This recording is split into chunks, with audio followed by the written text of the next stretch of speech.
Good day, everyone. I am Manisan Asim, and today I'm going to discuss about the continuation of our topic, which is about intellectual property, right and development use of a digital material. And I am tasked to talk about the copyright infringement versus the plagiarism. So alam naman natin na ang internet is ang pinakamalaki or wide source na nakukuhanan natin ng mga information tulad na lamang ng music, pictures, and information and so on. So ang need lang natin is to be careful using the internet. And these work are protected by the sole fact of their creations irrespective of their form or mode of creation as well as of their content quality and purpose. Now, the copy and paste are very accessible command and our computer toolbars, we should try not to violate the copyright law, otherwise we could be accused by copyright infringement. So, what is the copyright infringement? The copyright infringement is the use of work without permission where the copyright holder has exclusive right to reproduce, distribute, display or perform the protected works or to make derivative works. So, ang copyright infringement ay ang pagguha sa mga information sa mga nakadisplay na may gawa na or likha ng isang tao na walang pahintulot ang may-ari or walang paalam ang kumuha. So tulad na lamang ng example sa mga sa mga pinapalabas sa sine, so mapapansin natin na meron nang napopost sa Facebook ng mga link kahit hindi pa napapalabas yung movie na yon doon sa sine. Or another example of this naman is yung pagguha ng mga music. Yung pagguha ng mga music tapos ipopost mo without the permission of the songwriter or the owner of that song. So that those are the example of copyright infringement. So though the subject matter of plagiarism and copyright infringement is the copying of the content and that so without the consent of the creator. However, they are not one and the same thing in plagiarism. It involves stealing someone else's original and unique creation and not giving proper credit to the originator, while copyright infringement refers to the unauthorized duplication or stealing of another person's unique and creative work in a way which is prohibited by law. So, below the guidelines, on online use of copyright material by Smaldino, Lowther, and Russell 2012. So here are the guidelines on online use of copyright material by Smaldino, Lowther, and Russell 2012. So first is we have there the contrary to popular opinion, all materials on the internet is copyrighted unless stated otherwise.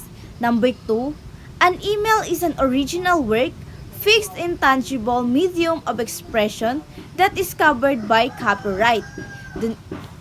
So, it is generally recommended not to forward any email without permission, considering both copyright and privacy laws. Respected copyright and privacy right is important in handling sharing email or content.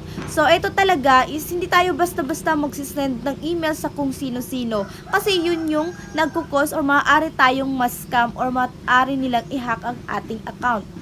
And the number 3 is downloading an article from newspaper's website, making copies, and distributing them to your students prior to a class discussion. The topic is permissible following the current photocopying guidelines, which making multiple copies for classroom use.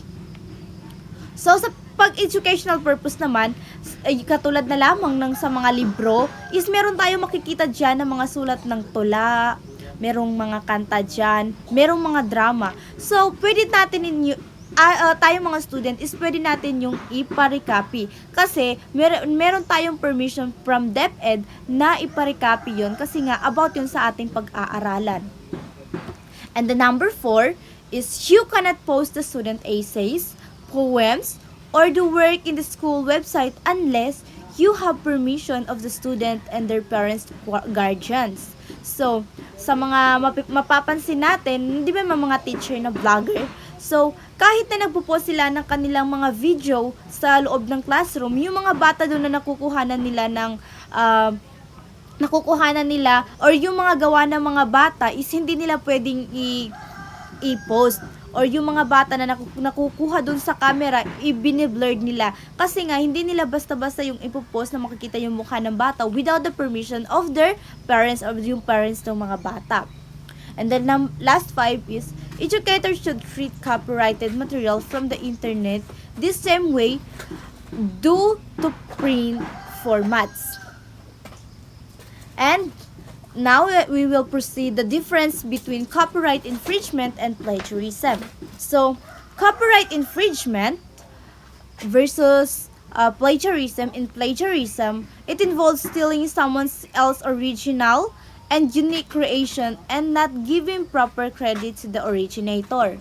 While the copyright infringement refers to an authorized duplication or stealing of another person's unique and creative work in a way which is prohibited by law. So in meaning, copyright infringement is the unlawful duplication work that violates the exclusive right of the copyright owner, and the plagiarism implies the presentation of someone else's thoughts, ideas, or expression as your own without providing attribution to the actual creator of the work. So, copyright infringement is when copyright material is used without permission of the copyright holder. Such the exclusive right of the holder is violated, then the wrongdoer is held liable for monetary compensation to copyright holder. On the other hand, when any person steals and passes up another person's ideas or words and using them as their own without giving reference or credit to the source, it is called plagiarism. So, copyright infringement involves an unauthorized use of creative work which belong to someone else, as against plagiarism encompasses claiming or attempting to claim ownership of creative work of someone else in subject matter. Subject matter of copyright infringement is copying pretend works. Conversely, all type of creative work is covered under plagiarism. So next is in issue. So copyright infringement arises when material is used without permission, while the plagiarism arises when material is used without providing credit. So, copyright infringement has nothing to do with attribution. It is more about permission that is violation of copyright. It is said to have occurred even when source and author to copyright holder is given reference. On the contrary, if proper citation is given, the work is not said to be plagiarized. So, in concern, while plagiarism is concerned with ideas, copyright infringement is concerned with the fixed expression of ideas.